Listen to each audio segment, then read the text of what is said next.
Well, it's a bit windy. We normally use the water from the dog's bowls to water the plants, but we've had that much rain, I don't think that that's going to be necessary. And it's a really windy day today, although I have waited for it to die down somewhat to have a chat with you, so I'm hoping that it's not going to be too bad.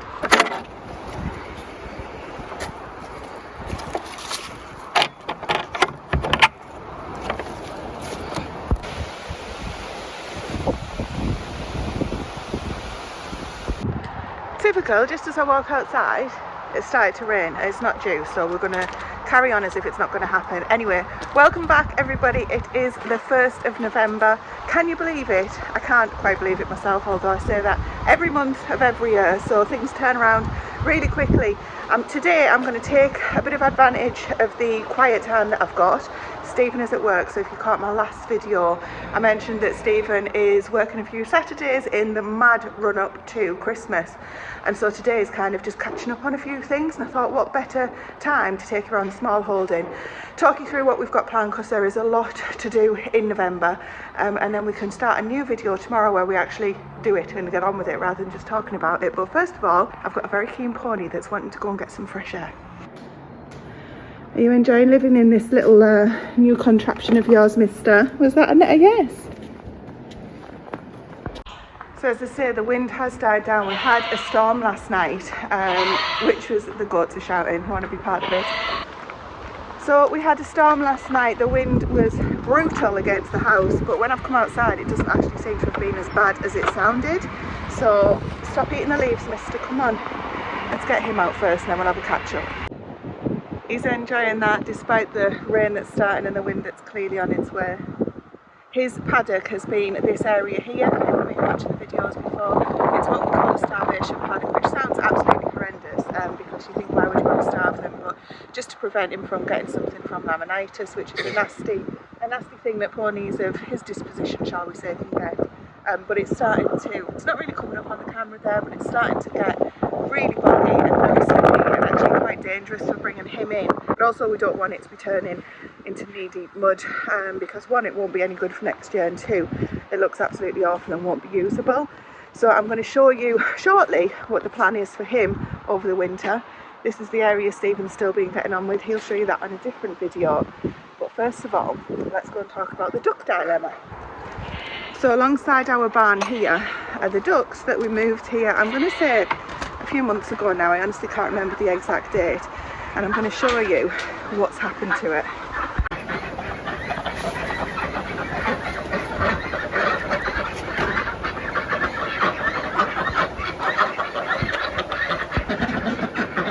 This is the pathway. There is a path underneath there, and no matter how often you clean it, it still gets filthy within a day. We've actually got 2 less ducks than we did last time we showed you them. I'm going to move over here because they'll start shouting on if I get too close, and you won't be able to hear me even more so. Reason we've got 2 less is because 2 of them went off the legs because of the male getting a little bit too amorous. So we dispatched those, popped them in the fridge, and Stephen sorted those guys out. There was nothing wrong with them from a meat point of view. We still have, which you might be able to see, same colour as the tree, so probably can't see. That is the wild duck that we rescued as a duckling that fell down a drain, and its mother just went off and left it, and it was shouting for help, got rescued and ended up living with us. I did think, we all thought that it would fly off, that it was living out here, and as soon as it found its wings, it does fly around, but it comes back. So, and we've got 2 mallards that we bought, which were to keep it, not mallards, runner ducks. There's one next to, there's one there, and there's another one somewhere. Anyway, we bought those 2 to keep the wild duckling company, because of course it needed company that was more of the same size as the chicks at the time, or the ducklings at the time, because all of these white ones, the big table birds, were all completely grown, so it couldn't live on its own. So that was Stephen's idea of, we need to go and get 2 more ducklings to keep it company. So now we have those 3. I think the wild one is a female, and of the runner ducks, one of them, we've got one of each, so that's worked out really well. I'm going to show you inside, and we're going to talk about the amount of eggs we've had since we last caught up about the ducks. So this is the ducklings, or the duck's pen, should I say. You're going to have to excuse the goat in the background. And if you've not been here before, this is all we use to let them out on a morning. This is just a hatch that's cut into the barn, an old kitchen door, because we just use whatever we've got around. And we open that every morning. They go out down the little runway there, and then on a night they bring themselves back in, and then we close it up, and it's as safe as it can be, at least.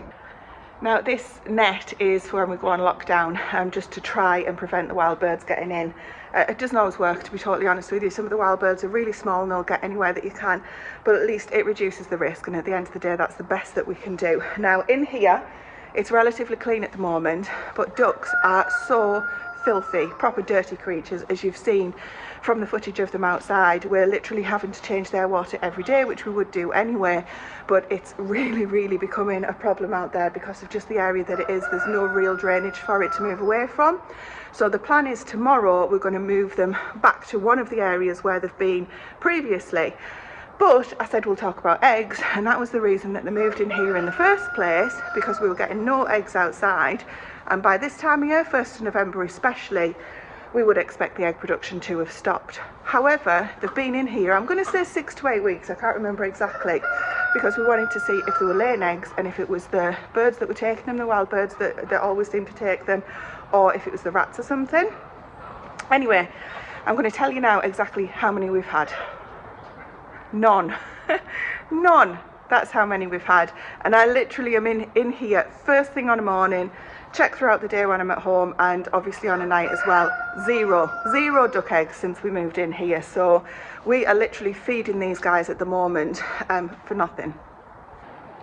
And clearly from a small holding point of view, that is exactly the opposite of what we want to be achieving, given that these guys we're using for eggs, not just for meat, although if any do go off the legs or whatever that need to be used for meat, we wouldn't use an unhealthy bird that died from something that we don't know the cause of.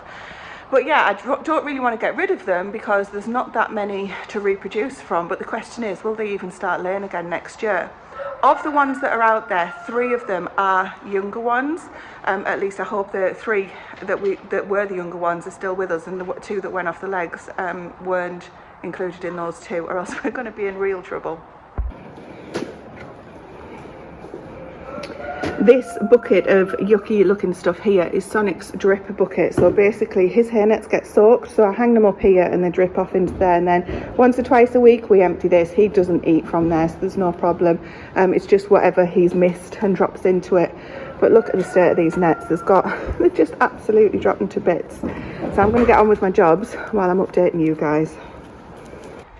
So for the ducks, in reality, if they're not feeding us, and the likelihood is that they won't, really we would normally let them go. And Stephen's vision is absolutely, you know, if you're not putting something on the table, then you're not going to be sticking around. That sounds quite harsh, but that is the attitude that you need to have. However, it's not necessarily the attitude that I've got at the moment, and I might be able to get away with keeping the ducks until the spring, because given how busy Stephen's going to be, we've literally only got, after this weekend, next weekend is his birthday, and we're hosting the party that I mentioned to you guys before. So we're doing that next weekend, which basically rules out next weekend, and then the weekend after, there's 3 more weekends in November. So they are literally the only weekends that we will be able to use time-wise to get things done. Because once we're in December, there's no weekends really that Stephen has free, because obviously things get a little bit insane for butchers and a lot of people in that industry at that time of year. So December weekends we just don't plan on doing anything, because he's either at work or we'll be doing something as a family. So it really does only give us 3 weekends left, and we've got a lot to get done in terms of the duck moving. We don't really want to be processing any, so that's why I'm saying I think I might get away to keeping them until next year. We've got 4 lambs to process, we being Stephen for all of the initial part of that, and then obviously I do the packing away and getting everything in the freezer or preserving on the shelves, whatever it might be.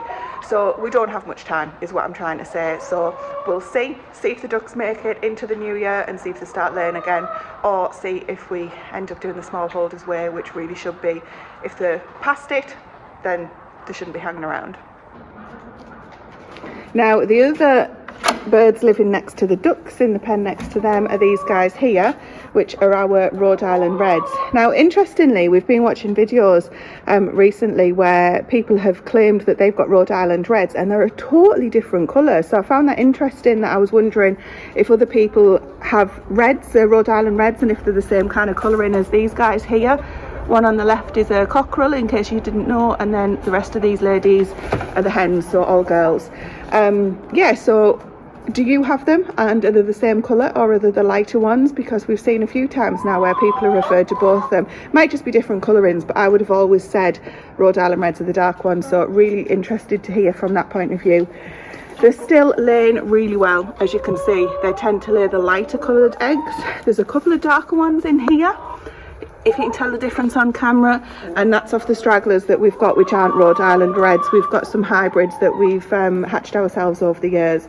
But we do need to have a think about the hens as well, to be quite honest with you. So one thing that obviously we've been thinking about in terms of since the whole redundancy conversations that we've had to have, and how can we cut back, and where are we overspending, and where do we need to be more efficient, etc. That'll all come out in the next sort of few weeks and months, but that is a question for those birds as well. You know, do we need that many? They're still laying well at the moment, and we always use all of the eggs, or we do sell them on. But price of feed is only going one way, you know, and that's certainly not in favour of our pockets. So we will be giving consideration to how much or how many hens we're going to take into the new year. And also we do like to replace them year on year, and you know, make sure the flock continues to thrive and that we've always got hens that are going to be laying. So we'll give that some thought through December and January as we go into the new year planning conversations and things like that. So ducks, fingers crossed, they'll be allowed to stay. Mind you, they eat so much more than the hens. Obviously they're a lot bigger and heavier, so they are quite expensive to feed. But as I say, I just don't think we're going to have time to do anything this side of New Year. And then it'd be really good if they start laying early into the new year, because I really do love my ducks. Even though they're filthy creatures, I really do love the ducks. Now I'm going to have a walk around and show you where we're going to be moving the animals to, because not only does the pony, who is called Sonic, need to move because of that area being totally trashed, but we also need Dexter, who is just in the background there, needs to be moved as well, because he's on the area that he's on is just temporary, just because the grass needed to be taken down basically. So he's done a fantastic job of that. The electric fence is up where he is, so that's why he's he's generally really good with the fence. There's only one occasion that he's actually got over it, and I'm not too sure even how that happened, to be quite honest. He just arrived on the other side of the fence, but the fence was still up anyway, and it wasn't electrified, so he is generally very good with the fences. But the area that he's in at the moment, which I will show you in just a second, has got an electric fence up, but I don't want to put the sheep in with him in there, because they are terrible with the electric fence. They just always get tangled. So what we're going to do is have to take all of that down and change it once we've moved Dexter, who is going to be coming into this area here. Just now we're going to do that together, but tomorrow, as part of the projects we're going to be doing together, we're going to get him back into the field. But I'll show you the difference in the grass now. We're actually just at the back of the barn here, so this is where the goats come out from there. There's Hazel and there's Apple over there in the distance. The goats come out along that bit now that Stephen's just recently sorted out for them. You can hear in the background there's more hens down there. The Welsumers are down there. There's only 3 Welsumer hens. A hybrid is in there with them, and then as the sun's out, and then the Welsumer cockerel. So this area here is what we refer to as the paddock. I'm going to try and get out of the shot, and you can see possibly the grass in here is fairly long, fairly robust. I've seen a lot of fields that have got a lot longer grass in there, but this is quite rich in terms of what's growing. So I'm going to let Dexter, actually let's just check this fence first before I do. I'm going to let Dexter into here now, so even though this fence isn't on, he should be totally fine with it for just tonight. As I say, he's been really good up to now. I'm just double checking that all of the posts are in, and then he can come in here and just enjoy some of this today, because the field that he is going into certainly doesn't have as much grass as is in here, but we're supplementing with hay at the moment anyway, so that's looking okay. So maybe you can tell on the camera, I'm not sure, as we walk over, the grass in here is thicker and longer than what's in the field, and that's because the sheep are in there as well at the moment. But if I let the sheep in here, they'll absolutely have this fence taken out within 5 seconds, especially with it not being on. As I say, they're not really good with the electric fence being on, to be honest. I guess it's the wool, as long as they don't touch it with the nose. So the difference in the grass in there, maybe you can see, is really, really short. So I'm going to let Dexter in here, get this gate opened. He's just up there, and he can spend at least tonight in here, and then we'll decide if we're going to keep this just for his winter grazing or if he'll be completely in the field, because we haven't yet decided. There's a lot to do in a short period of time, and we probably can do some of that moving into December too, but realistically we need to get that done sooner rather than later, because he does have shelter from the trees and things out here, but we do want to give him proper shelter. And because he's not led on a lead rope, I'm just smiling at the thought of it, you know, because he wasn't halter trained when he came to us, and we haven't been able to manage that since. We have tried, it wasn't for one to try, and he's not going to be able to go in a stable or anything like that over the winter, so that's why we want to get a field shelter put up for him. But for now I'm going to let him in here so he can enjoy being in here as well. I hear him snorting. Where are you going? Steady lad. But for now I'm going to let him in here so he can enjoy some of this behind me, and if we do decide just to put him in the field over the winter and put a field shelter in there, then as I say we'll be supplementing the grass with hay anyway. But also I need to get some of that sectioned off for the pony so he can continue to go in on grass, or basically get his exercise over the winter as well, because he's retired, and that's just his way of keeping kind of walking around. I think Dexter knows he's coming in. Come on, son. The sheep are going to stay in the field just behind me. I'm stood behind this gate just for now, for waiting for Dexter to go through. The sheep are going to stay in that field just for now too, because when I do feed Dexter, they do bully him and take his food off him, which isn't ideal. So we're going to have to keep them separate. But once the lambs have gone, because it's the lambs that do the bullying, once the lambs have gone, then we should be able to keep them back together again, and that should be absolutely fine. Are you coming in, son? Is it because I'm here? I'm going to go up here and see if he wants to head down. Are you going down, son? Hey? Oh, don't get sassy. Don't get sassy.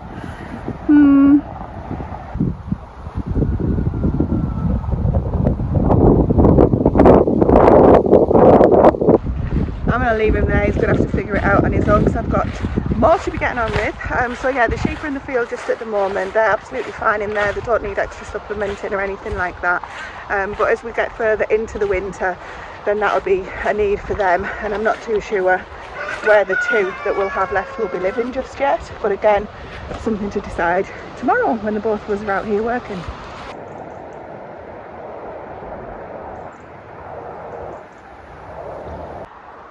I've just been chatting with Grace, who's out here doing some work. She's cleaning the goats out and the pony out and doing some really good helpful tasks, and I thought, oh, I'll just go and have a quick nosy, see if Dexter's gone down, and not up and walked into the paddock, but he hasn't yet. He's in the corner wondering what's going on, but he will find his way there, I'm sure. So yes, the point of what I was saying, we have still got 6 sheep in total, 2 of which are basically pets, and the 4 are actually the lambs from this year that we got earlier in the year, obviously.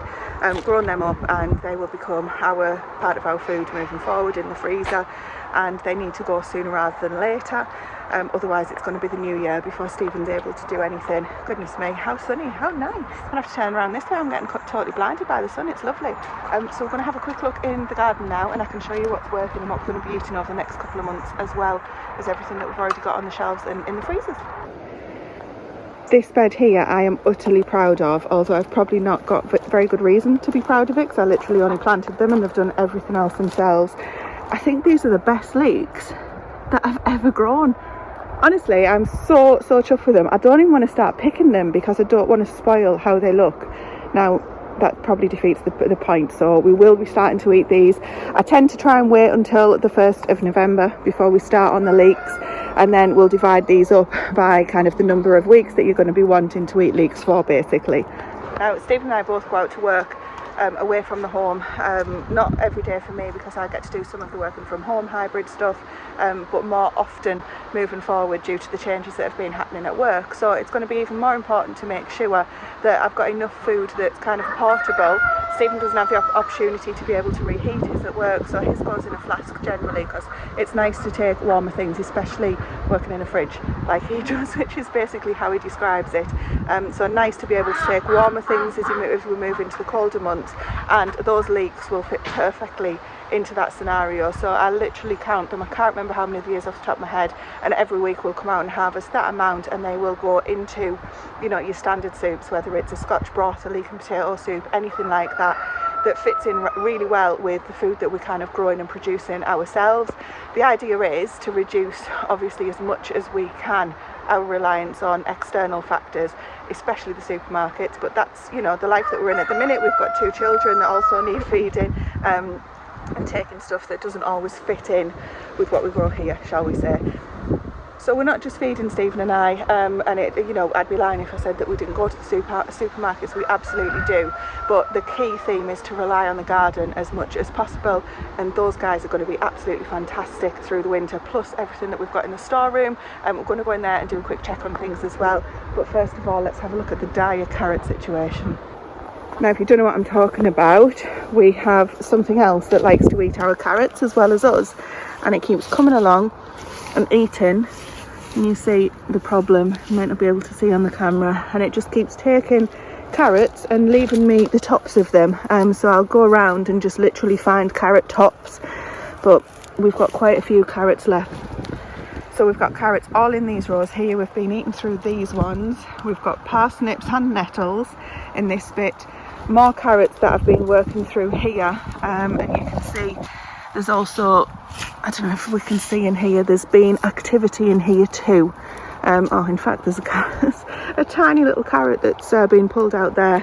But yeah, well, this is what we're going to be working through, but we've had the same problem with the carrots as we've had the same problem with the beetroots as we've had with the carrots. Now, these beetroots have succumbed to the weather, and I think basically I've been talking about it for a few weeks now, saying, you know, we're going to have to pull them up, because you'll see in that bed there, they're not wasted beetroots as in that we're good to harvest. They're beetroots that the rodents have got. So as I've been going through, I've left them in that bed because I'm hoping that they're going to go and eat them in that bed instead of the ones that are left in the ground. But I mean, realistically, why would they do that? It would be very nice of them to know that my preference is to eat those ones and not these ones, but the reality is that's not going to happen. So I think tomorrow we're going to have a harvesting and planting day. I'm going to show you what we're going to be planting. Sorry for the lighting. I'm going to show you in just a second what we're going to be planting tomorrow, but I do think it's finally time to get these beetroot out, which I've honestly been putting off because I really like the idea of being able to leave things in the ground and just come out once a week and pick them when you need them. And when we've had beetroot, they haven't really stored very well for us, so it means that there's going to be a lot more preserving that would need doing with them, whether that's freezing or bottling or whatever it might be. So this bed at least, there's another bed over there which we'll have a look at in a second, which is faring a lot better. There's a few potatoes left in the ground there. The other thing that we're going to do is finally get to harvest the beans, which we talked about when we harvested our squash, our baked potato squash video. Let's have a look at those first, and then we'll look at the other beetroot. So we do leave these on as long as possible, because these beans here are Greek Gigantes, which we literally use for the dried beans. I don't know if you can hear because it's still on the plant, but there's a rattle there, meaning that they are in there and they are dried. But the weather that we've been having has been a lot of rain, and it's been really damp, so they're not as dried as we would want, which is usually the case here, especially in the northeast of England. So we'll be harvesting these as well and drying the ones out that are in sort of this type of shell where you can see that they're ready, and the ones that are in here will be eaten fresh. So I'll just blanch those and we'll get those in the freezer like that. That will be a very welcome addition to the winter shelves too. Now, the beetroot that I was talking about, I'm just going to move out of the way because my shadow is going to be in. It actually is starting to fare almost as badly as the one we've just looked at.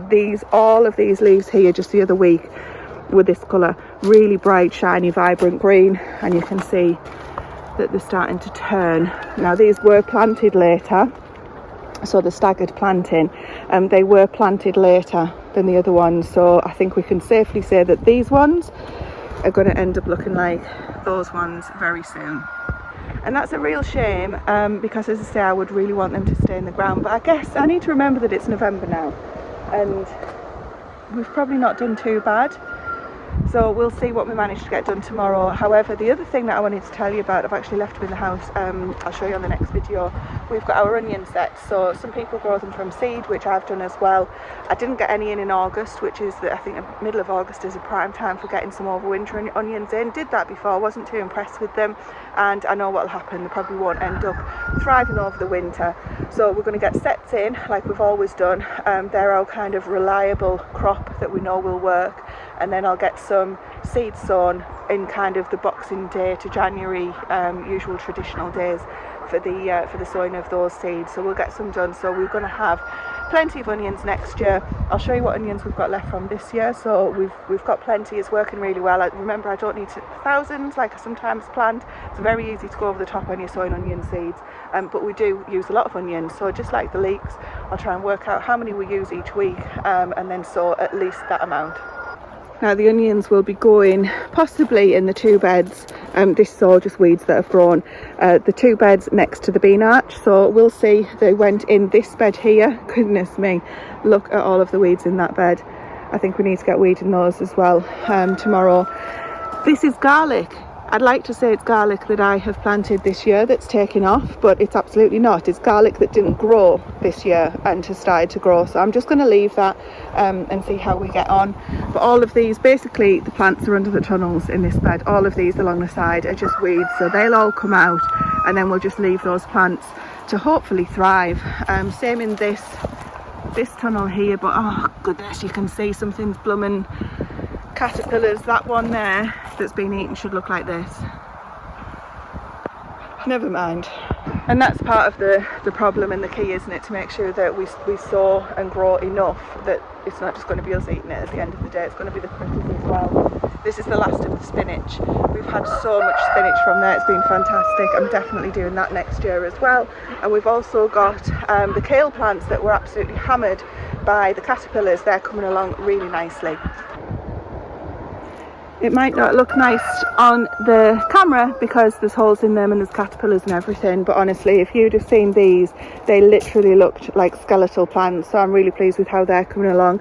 We'll probably get these cabbages too because they've probably got as big as they're going to get, so we'll get those and then I'll just get those put in the freezer. But yeah, the kales, I think the kale should be okay. We've got past the worst of it and I haven't seen butterflies for a while, even though you can see there's these 2 at the end. They've still got caterpillars on them, but I think they're going to be dying off anytime soon.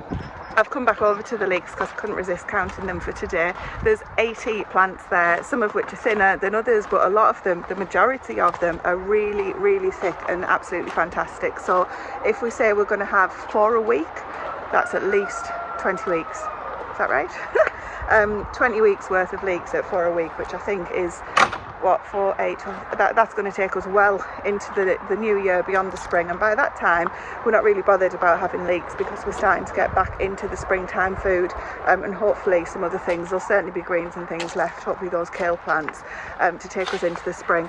So I think that should be absolutely fantastic. Although maybe next year, should we go for 100? That would be good. Anyway, I'm going to go into stores now and have a quick look in there, do my quick weekly check, and then we'll have a look in the house and show you the other jobs that I need to get done with quite a bit of urgency too. Now it might look exactly the same as it did last time we were in here, which is good because it means nothing is deteriorating. So I'm looking around with you guys as well. This one here, if you missed that video, is because I snapped the stalk off it, so it does need using sooner rather than later, but it hasn't started softening in the middle at all yet. And we tend to wait until the alga's back on before we cook any of these, so I'm going to take you in and talk to you about that in just a second. These other varieties here, there was one small one, if you might remember off the video, that had gone soft, so that did go the distance. There's a few more. These are the baked potato squash variety, this one here. This one, no idea what this is. We didn't plant that. I mean, we clearly did, but I have no idea what it is. And then the onions that we've got left, these have been absolutely fantastic, absolutely rock solid still.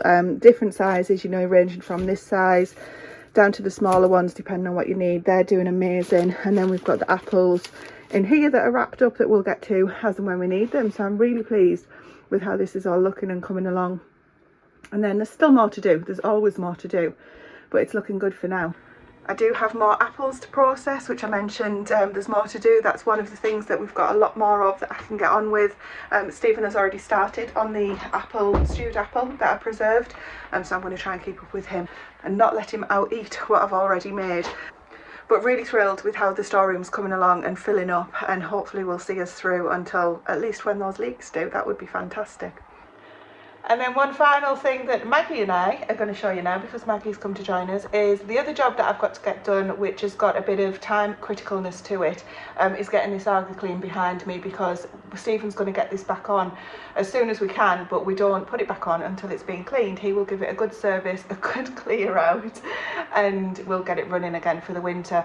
It's not been, although the nights have been quite cold, it's not been too cold where we've really felt it in the kitchen. Have we, Max? Thanks.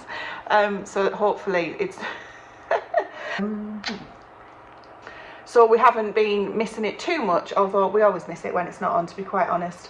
The amount of times that I've had this other oven that we use that's got an electric oven, the amount of times that I've left that on, because obviously you don't normally turn the Arga off, is unbelievable. So thankfully it's one of those where if there's nothing on it, it'll switch itself off after a period of time, because it takes me a while to get out of using the Arga. But thankfully, if it's going back on soon, don't need to worry too much about that. And with that, Stephen was home from work, so it was straight back into action, and we were moving the shavings bales and the hay bales that had been delivered about a week ago. But can you spot the next problem that we had to deal with? Here we go again.